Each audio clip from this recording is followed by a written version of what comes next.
The Wii U version of Super Smash Bros. Is the fourth main release in Nintendo's fighting game franchise. Of course, that's not including the recent 3DS edition, which is pretty similar to this.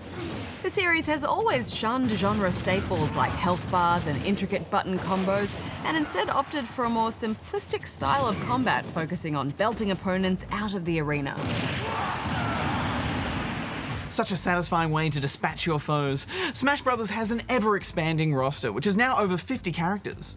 The legacy brawlers have traditionally been recruited from core Nintendo franchises like Mario, Zelda, and Pokemon. Pikachu!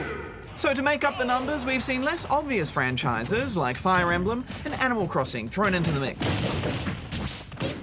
There are some pretty random cameos in there too, like the dog from the NES light gun game Duck Hunt. I mean, that game is 30 years old.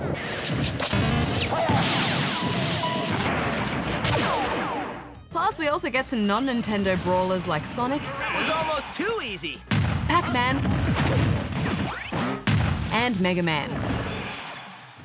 How do you feel about these picks? Well, Hex, being a Sonic fan, it's always nice to see him in the lineup. But I think I could have worked in some better moves for him, instead of just focusing on a spin attack. And I can't help but wish Capcom had licensed some of the Street Fighter 2 stars, like Ken or Guile, instead of using Mega Man. However, PacMan turned out to be way better than I expected. Oh, totally. I mean, he's hands down got the best super move.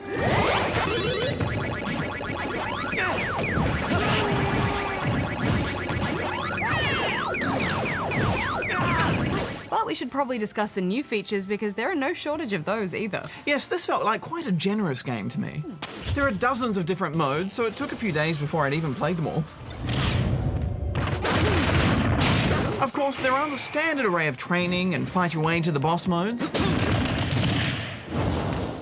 But more interestingly, you get specific challenges, like using the Wii Fit trainer to stop your enemies eating junk food. Now, return to your original position. Enjoyable and educational. Yeah, I thought some of them really missed the mark though, like the Mario Party style board game. Rolling dice and collecting power-ups in between random fights just didn't work for me. Fair enough, but at least you're not forced to play it if you don't want to. It's totally possible to ignore the single-player modes and just play multiplayer and still unlock all the characters that way. Or the other way around if you prefer. Well, the heart of Smash Bros. Has always been its multiplayer, and happily it's more accessible than ever. I can't think of a more controller-friendly game than this. There's support for all three of the Wii U's controller types, even GameCube controllers via an adapter. And both couch and online multiplayer have been souped up as well. It's now possible to have up to 8 players biffing it out locally, and they've included some far bigger stages to accommodate these chaotic fights. Plus you can build your own Mii fighters, and even create stages too. It's got all the gameplays. Well, online has always traditionally been Nintendo's Achilles heel, but I'm happy to say it actually works pretty well here. The process of adding friends to play with them is still way more fiddly than it should be, but finding matches is nice and snappy. Mario! And I love that you can practice against bots while you wait for the match to start. I know, so much better than waiting in lobby screens. I did hit some nasty lag in some of the 4-player matches though. But for me, one-on-one online against friends is the mode I care about the most in a fighter, and it worked smoothly. And I think this is where you can drill down to the real depth of this combat. Cautiously waiting for your opening and timing those counters just right. Yes, I always admire those perfectly timed reversals, but for me the pace is often just a little bit too crazy for me to really be the choreographed, stylish fighter that I want to be. So I appreciated the option to flick the slow-mo on for the odd fight. Ah, so slow! Graceful. We also had to play with Nintendo's Amiibo figures, which is their answer to Skylanders. You can touch one of them onto the gamepad to unlock a new version of that character.